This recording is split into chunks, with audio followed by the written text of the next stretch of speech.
Ready to roll, team. All right, we're streaming on YouTube and we're streaming here on Zoom. Appreciate you being here. I'm going to the whiteboard. Got some stuff to cover. Hopefully you got a notepad. Hopefully you always show up with a notepad. Doesn't make sense to come here without a notepad, right? If you want to retain things, you got to look at them over and over and over again and write them down, right? You'll hear something to be common sense, but if you're not doing it already, and you don't write it down, you probably won't be doing it again next week. So I encourage you all to take note. Thank you for that, whoever selected the recording. So you definitely want to take notes on this. There's going to be some good stuff to talk about. What we're going to talk about today is improving your income, how you can improve your income. And with some simple things, we're also going to talk about how to show the value to your clients better, which is how you part of improving your income. And so I want to go to the whiteboard. First of all, if you're brand new to DAC, welcome. My name is David Rutz. My middle name is Allen, thus David Allen Capital. Love having you here. We've got a lot of agents, hundreds of agents have started in the last month, and some of you might be here for your first Zoom. So welcome. I'm ecstatic about the direction of our company. I'm ecstatic about strategies and plans that we've already got in place and are putting into place on how to improve your business and improve the likelihood that you can earn a significant income here and make a significant impact. And that's why we started this company. That's why we don't charge an investment of you. We want you to be able to get in the car and give it a drive. And we want you to be able to achieve success. And we don't want a barrier to entry. We don't want something that stops you or anyone you ever may want to recruit from being able to take advantage of this business. All right. So I love helping people succeed. I wish more people did. And we continually strive to increase the percentages of people who have success with us. Just like we're always working on ways to increase the approval percentages of our clients and the lower the cost to the clients. And we're always looking at improving the business. It makes it fun. It's a challenge. I love doing it, and we're always working on it. So let's talk to you about how you can increase your income. All right, because you are a business owner. So I got a lot on the whiteboard. You're going to be able to ignore most of it until I talk about it. All right. Some of you recognize some of the stuff already here. This is from our onboarding training. Hopefully you've already watched that.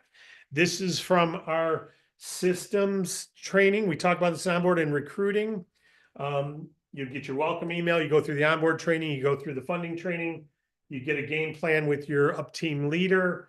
But meanwhile, you start reaching out to warm market already after your funding training, go to the daily Zooms and the comp plan. That's our simple system.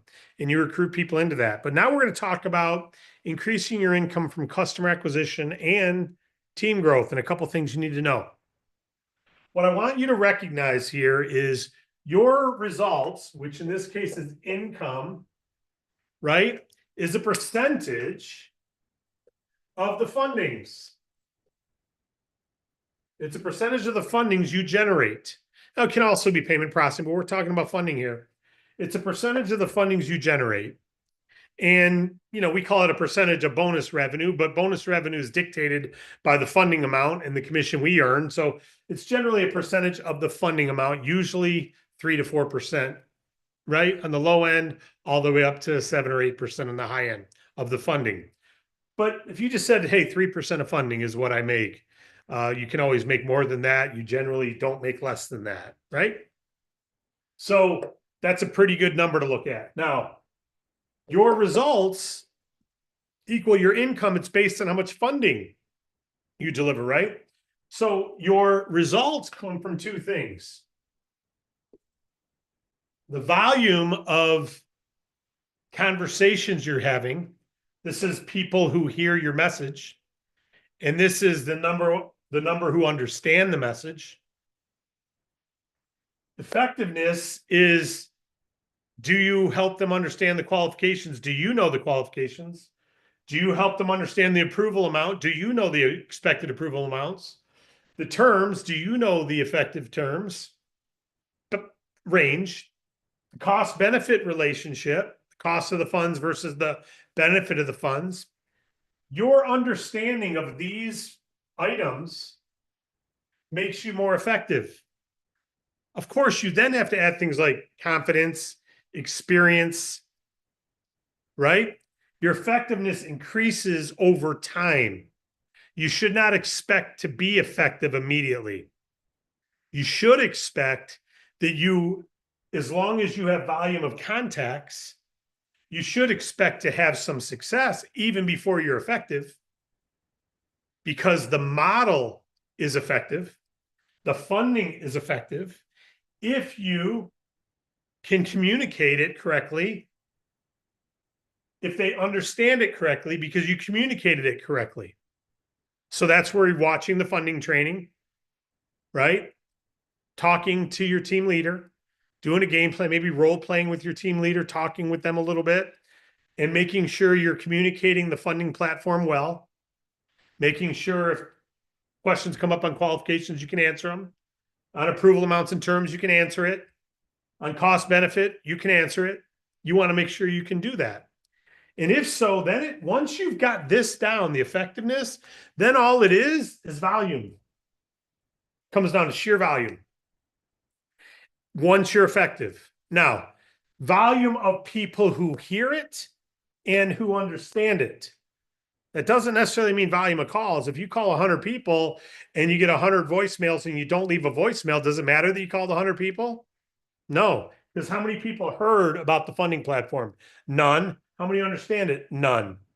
If you email 10,000 people and 20 of them open it, but it's because it went to their spam folder, they just happen to stumble on it in spam, but assumed it's bad already because it's in spam. Are they going to hear the message or understand the message? Probably not. So volume isn't just outreach. Volume is effective volume. They heard about it and they understand. You want to live in a world where you can become not just effective communicating the product, but become effective at, for every hour of outreach, you're getting more people who understand and hear, right? So these are the two things you control. You control this. You control how many people you call, how many of them hear. Now, let's just say you called 20 businesses that you may get 12 voicemails. You may get 8 who answer. Of the 8 who answer, half are busy and they're being polite answering. And you can hear it in their voice right when they answer. And you've got 4 of those 20 who can hear about it. The other 4 are busy and they're like being polite, just taking your call, and you can feel it right away. You got to have some understanding and be effective enough to know it's not the right time to educate them. It's the right time to inform them that you'll reach back.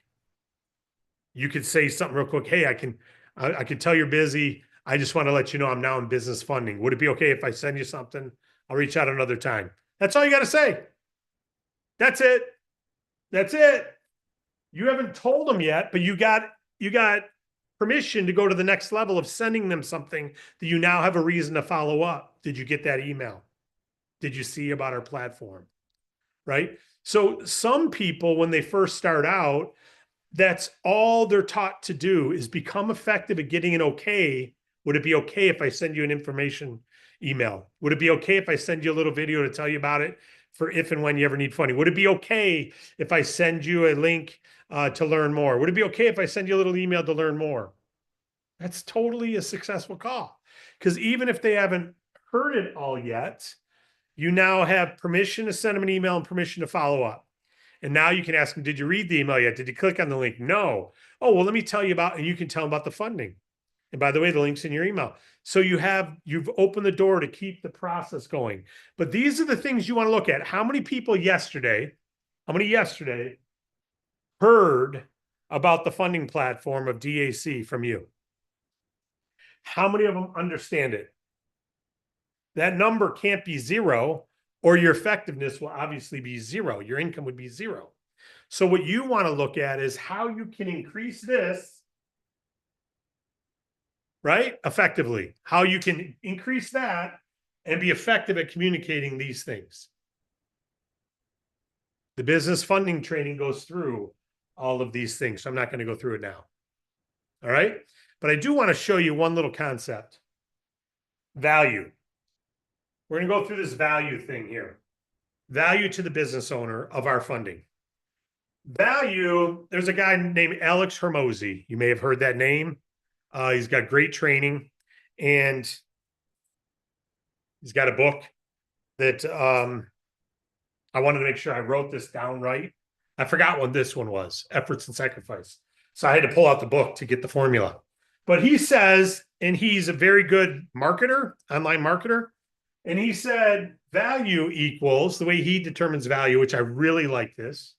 And by the way, he gets 160 million views a year on his marketing stuff. A lot of great free content. Alex Hormozi, I recommend you check it out. Hormosi. Great educational stuff on there. Business, just good business acumen. Desired outcome times perceived likelihood of achievement divided by the time delay and the efforts and sacrifice. So let's look at our funding for a minute. Desired outcome is not 50 grand. Why does someone get 50 grand from us? Because they either have a catastrophe they got to solve, a pinch that they got to solve. So their desired outcome is peace, solution, solve the mess, solve the eviction, solve the tax audit, solve the purchase of their business, solve the getting evicted and got to pay the rent for 4 months. They're solving a major issue. So that's one desired outcome. And that's what we call our rescue play. And that's about 10% of our clients. But that's not where we really want to be, because we could be setting them up for a worse situation, which I'm going to show you in a minute. But then there's the other play called the fuel play. So why do they get 50 grand? Because they know they can turn that 50 into 400,000 if they just launch the Dumpty Dump. If they just add soft serve ice cream to the Scoop ice cream business, costs 12 grand to buy a soft serve machine, another 5 grand to update all their menu items and their online website, another 5 grand to put the signs and flavors out front. I mean, the signs and the marketing and the newspaper and internet, and another 3 grand in inventory, and they're in soft serve business. So they need 40 grand, but they know the cost of goods on a soft serve ice cream is 1/10 of a Scoop ice cream, plus the labor cost of filling that ice cream cone is a snap.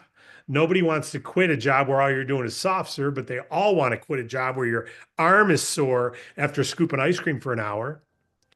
And sticky hands, and can I taste that one? And can I taste that one? When there's vanilla and chocolate, and that's it. And soft serve, the cost of goods is nothing. So for 12 grand or 20 grand, they can drive their sales and make it a better environment. And so their desired outcome is what for that soft serve ice cream? Happier staff, higher profit margins, increased sales.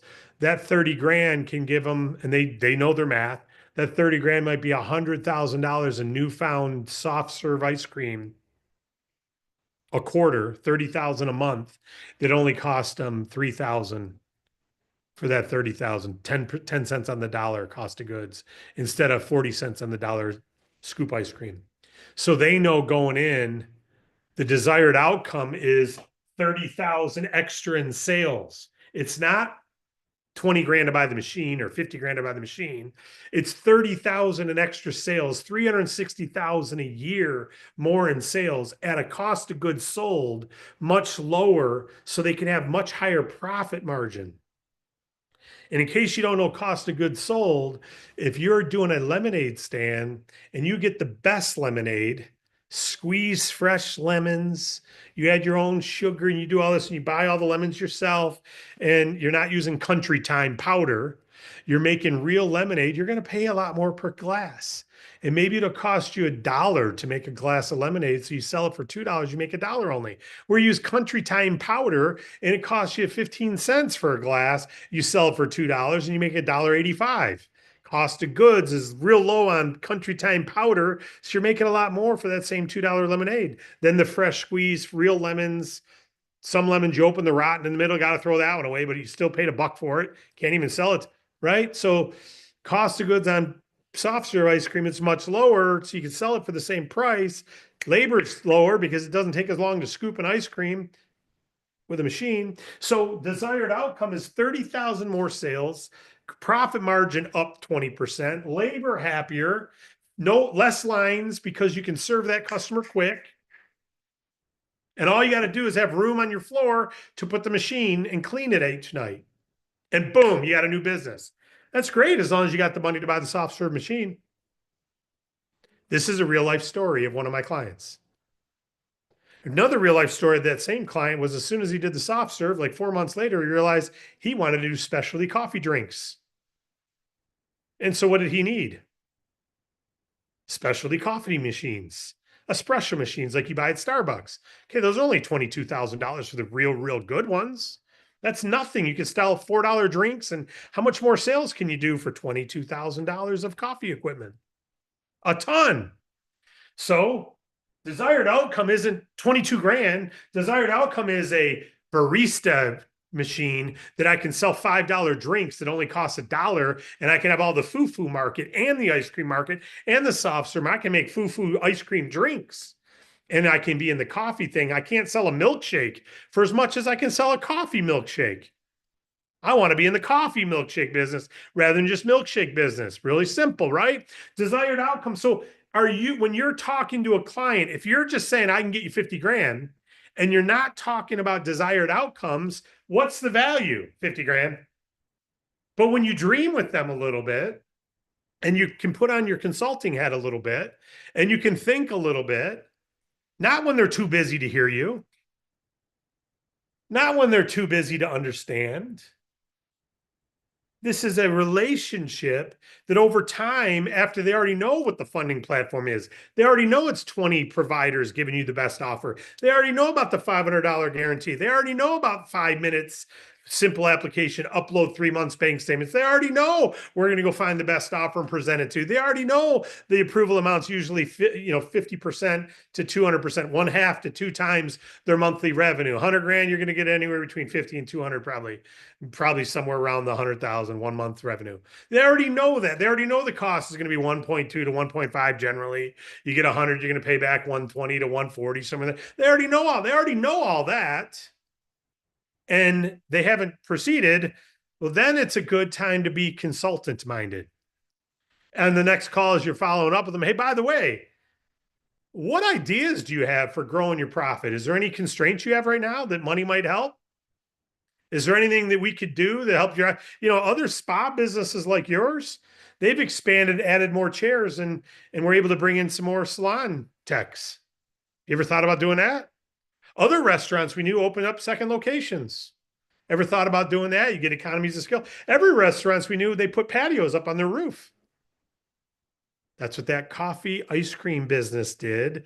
Eventually took money to build a patio up on the roof.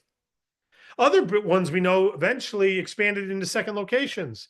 Other business I know eventually diversified and opened up a different type of business altogether just to be diversified for their family income. Have you ever thought about doing stuff like that?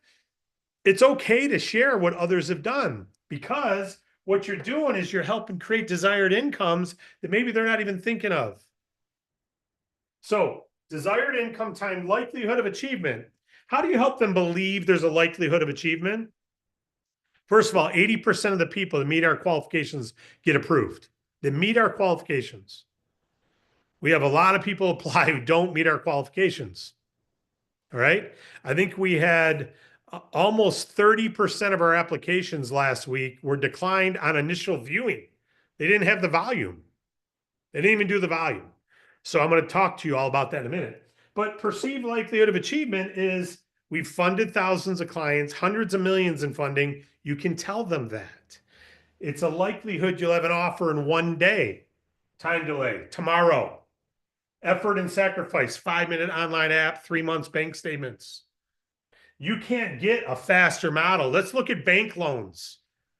2 months, maybe 1 to 2 months, we'll say. Efforts and sacrifice, biz plan, collateral, appraisal, of that collateral. Likelihood of achievement, 1 out of 5 get approved only. Odds you will, slim to none. So you're going for the same desired outcome. I want to expand my restaurant. I want to expand my salon. You got the same desired outcome, but this is garbage at a bank. This is garbage at a bank. And this is garbage at a bank. We kicked their butt. What does that make this?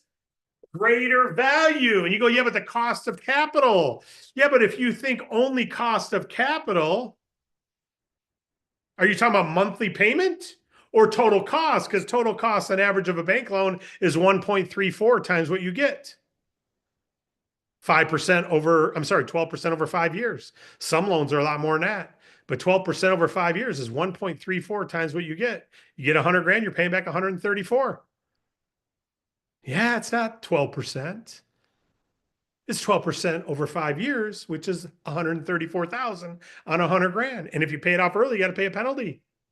So it's not much cheaper. It just feels cheaper because your APR is lower because you get to pay it off over 5 years instead of a year. So yeah, you're going to pay, it's harder to pay ours back because you got to pay it all in a year. The bank, you get 5 years, right? So yeah, it's going to feel a lot easier because you have more time. So for that, some people could argue it's cheaper, which it is. Your total repayment is at 34 grand, right? Ours might be 20, ours might be 40, but you're going to pay 34 with the bank. But these other things, what's the value? That lowers the value. That lowers the value because this is bad news. This is bad news. This is bad news on a bank loan. So what's the value? Desired outcome? They're the same.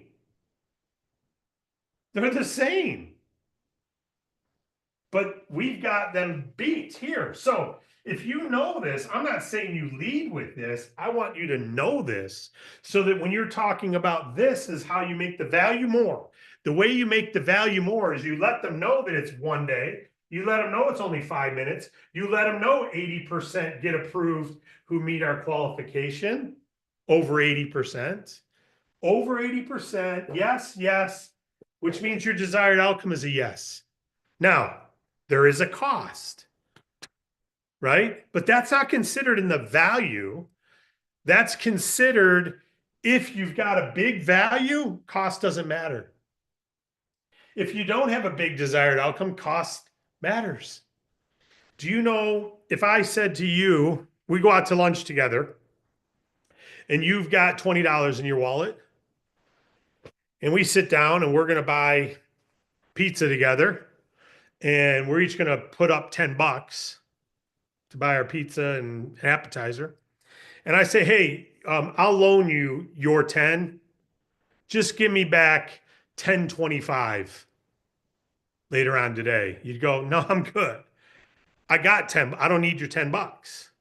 Why would I give you 10.25? Because that's only 2.5%. Yeah, but I don't need the money. Yeah, but I don't care. I'm charging you 2.5%. I can get more if I go put the money in the stock market. And I'm only charging you 2.5%. You go, yeah, but I don't need your money. So it doesn't matter what this cost. Cost is never a consideration. Value is what matters. The benefit is what matters. If there's no benefit, there's no reason to take the money. There's no value. But if there's a big benefit, if the desired outcome is large, this becomes a high value. And high value means the cost is irrelevant. There is no cost. Now, obviously, there's a cost, but it's irrelevant because you've paid for it with your increased sales. So I want to show you one other thing. Here's a business's current sales. And they've taken advance with us, and let's say it costs them 40%. We give them 100 grand and they got to pay back 40%. So they're going to pay back 140. 1.4 multiple, right? If nothing else changes, their future sales is lower. They got a 40% cost. If they're not going to increase their sales, they shouldn't do this. Why take 100 and pay back 140 if you're not going to do anything good with the money? Now, if the 100 grand is going to keep you in business and you don't have a choice, just keep in mind your future sales, you got to pay back that 40 grand and that 100, you got to pay back 140. So it's going to be harder to pay back the 140 on current sales. It's like your sales went down 40% until it's paid back, right?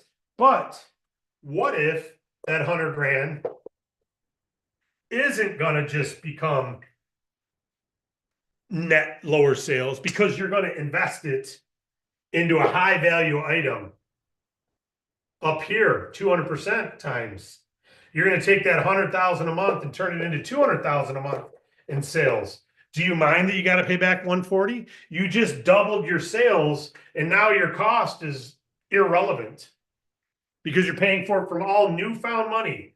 All this is newfound money, newfound growth that you're paying for it with. So what you want to focus on is the value of the funding, which comes from what they're going to do with the money, the benefit. We always say, does the benefit outweigh the cost? Then proceed. If the benefit does not outweigh the cost, don't proceed. We've got a 5-minute video that talks about this. We got a 3-minute explainer video that talks about this. We can share it 100 different ways, but if you never share it, someone might think this is expensive. If you never talk about their desired outcome, what they're going to do with the money, it's always going to be expensive. Because they're not going to think of the benefit of the money. They're only going to think about the cost of the money. What's the benefit of that $10 loan for pizza? There isn't one. You've got the $10. Why would you borrow $10? There's no benefit from getting the money. There's just a cost. There's no benefit. Now, if you had no money on you and you're really hungry and you've got a need called hunger, and I say, I'll give you the $10, I'll cover your pizza, Venmo me back 10.25, you probably wouldn't go, you're going to charge me 25 cents. You go, cool, thanks, man, for helping me out. You'd probably pay back 11 or 12 because there's a benefit to having it. Now imagine if I said, I'm going to give you that $10. You can go invest it right there in that. That's a winning lottery ticket. I know it's worth $50. That $10 ticket right there, you buy that one, it's worth 50. That's already scratched off. I'll sell it to you for $10. You go, done. What? You got to pay me back 13 though. You got to pay me back $13. I'm going to give you the 10. You buy that $50 lottery ticket, but you got to give me 13. You're like, I don't care if I got to give you 25. It's worth 50. That's the benefit. But if you don't think benefit cost, it's always costly. If you think benefit, it's never costly. Okay. So your volume of conversations, how's it looking? Your volume of people who hear about your Bank Breezy funding platform from DAC. How many people know you represent the amazing funding platform? How many people understand it? How many people did you help understand that yesterday? How many people did you reach out to have understand it yesterday? Well, if you control this, don't you? You control that. By doing that, more of that, you're driving value in your business. By being more effective, you're getting more yeses. And the last thing I want to talk about, I got 2 more things actually. One is the average funding amount. Start tracking your average funding. We are shooting to increase our average funding. I'm hoping the day comes in the near term where we don't take a client who's not doing at least $25,000 a month in revenue. That's what I'm hoping for, and have some sort of instant funder for the under 25. Because the benefit and cost for us to support that client and what we earn on it is a lot of work on those clients that we keep next to nothing. That's the reality. There's not a lot of profit in a $15,000 funding for us. By the time we pay the commissions and work all the other $15,000 fundings, there's not a lot of profit, just so you know. We're talking about $100, something like that. But yet we worked 10 of them that didn't get approved. And now we're losing money supporting those, right? So I would say to you, it takes the same amount of time to help a $50,000 funding as a $5,000. It takes the same amount of time to help a $150,000 funding as a $5,000. The difference though is the result. If you're getting 3% of a $100,000 funding, you make $3,000. If you get 3% of a $10,000 funding, you make $300. They take the same amount of work for you. The difference is who you're reaching out to, who you're explaining it to, who's your target market. If you're excited to work with the local van food truck and that's all they got is one food truck and they do only weekends and you're excited to help them, hey, great. It's good practice. You may help them go to the next level and the next level and the next level. You may help them with that. But just know that it's a loss leader for you because you're not going to earn a whole lot, but you're learning. I tell the story of an ice cream restaurant that I know. That client started as a Segway tour company who wanted to buy more Segways for their vacation tours. That's how it started. A little $8,000 funding. And then they grew, and then they bought the ice cream restaurant. And then they grew and bought more and more and more, right? So it can happen. But if I'm reaching out right now, I'm reaching out to clients who are doing 50,000 and up. I want $50,000 fundings for the time I'm going to invest because you're building a relationship with these people and you're explaining, you're helping, you're supporting, you're throwing out ideas, you're dreaming with them, you're exploring with them. And any restaurant that's brick and mortar has got to be doing 50,000 or they're going out of business. So we're not talking about little companies, I mean, huge companies. That's where you want to focus. The 70,000, 80,000, 120,000, $100,000 funding is worth $33,000 fundings. One's a lot easier to get. So volume of the right clients, effectiveness with the right clients, equal results with the right clients. And then if you want to have more effectiveness, if you want to increase this effectiveness, a referral and warm market takes it through the roof. Warm markets and referrals. That means you starting with your warm market, and that means you asking for referrals from funded clients and people who didn't get funding. That increases your effectiveness. We tell people when you're brand new, and I've never had someone prove this wrong. I've had people prove it right. I've never had any prove it wrong, but we're starting to measure things differently. If you have, when you're brand new, if you have 40 business owner conversations with your warm market, business owners in your phone, business owners in your local community where you're canvassing as a customer. If you talk to 40 business owners, you should have a application with an average funding of $80,000. If you talk to, that's an application. If you talk to 80, it'll be a funding. You talk to 40, you might have a funding. Now, we've had people talk to 20, test me on it, and have 3 fundings. $100,000 in funding. I'm talking warm market. I'm not talking about, hey, I telemarketed and I called 13 people and I didn't get one person app. Well, I'm not surprised. I don't want to talk to a telemarketer either. How'd you start your call? Hey, I'm just calling to see if you need funding. Yeah, bye. Hey, you don't know me directly, David, but I just drove by your truck on Milford Street. Oh, you did? Yeah. How can I help you? Now you're local. You're not just a telemarketer. You're local. That'll work. So prove us wrong.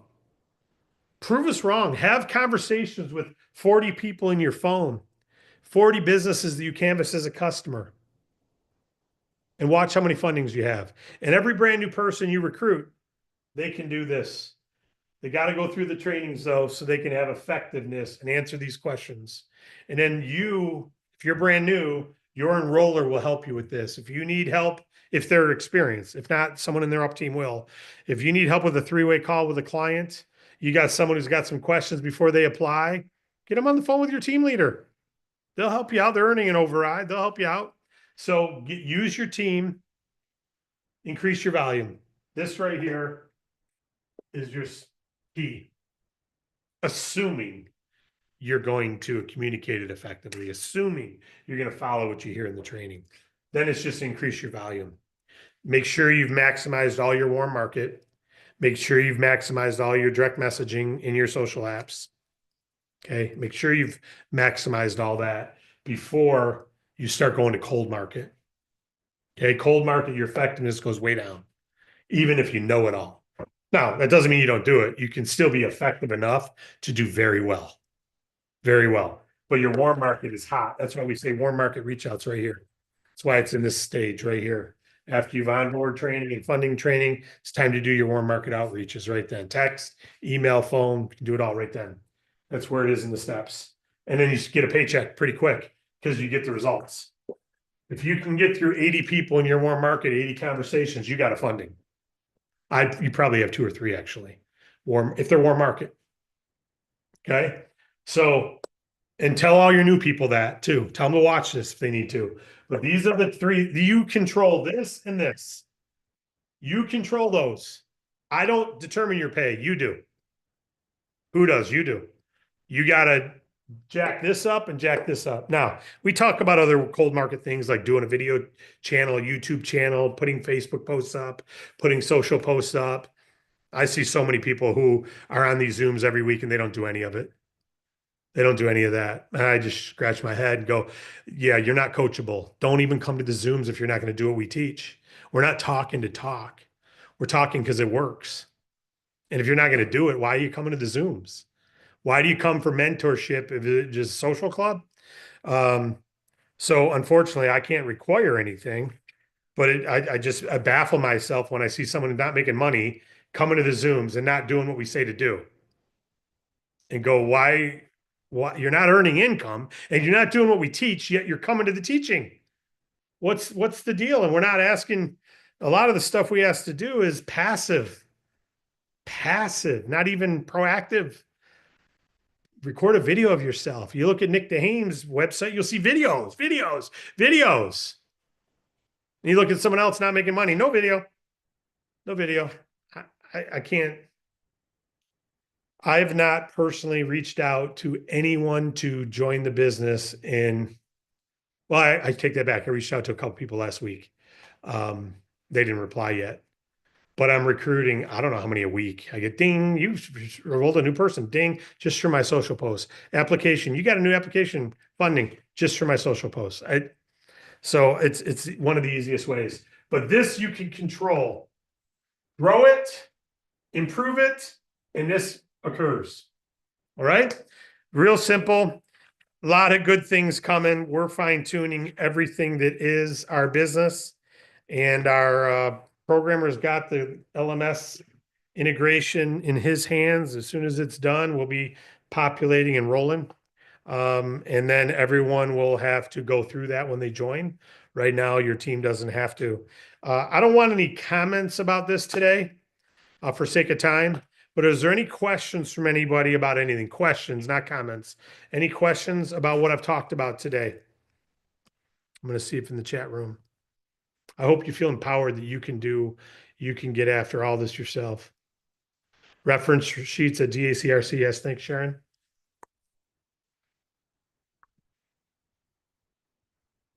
Okay.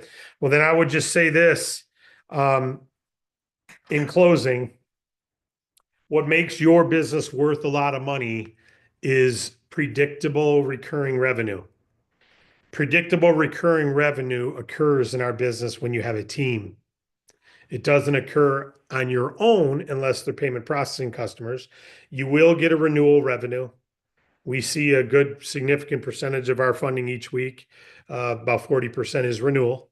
So there is renewal lock draws and renewal revenue that you'll get. That's somewhat predictable. But factually, if someone renews more than 3 times, they're usually in trouble. They're usually in trouble unless they bought a bunch of new locations. So someone shouldn't be renewing 4 times unless, again, we're their expansion capital. But if they're not expanding and they're getting money they're actually getting in trouble. They're not benefiting. So I would not count on a funding happening more than 3 or 4 times unless they're in the again, using us to build more locations. So eventually you don't need money if your business is healthy. Costs too much to take money when you've got profit to pay for your business rather than loans. So residual revenue, predictability of future revenue comes from team producing new volume, team producing renewals, and payment processing being added to the funding. So if you want a high value business that you can sell a high, like your position, if you had a team of 10,000 people and you were doing just, 50 fundings a week, and you were making 5 grand a week in overrides on 50 fundings a week, you're making $20,000 a month, and that's coming in whether you're doing stuff a lot or not. What's that worth? A lot of money. A lot of money. You could sell that for a lot of money and cash out. You might get 3 or 4 times your annual income. You know, you $20,000 a month, 240,000. You might be able to get 900,000 for that because that revenue is coming in. All of a sudden, you got your retirement set up. And what if you're doing 50 deals um, a day? You're almost at $1 billion a year in funding.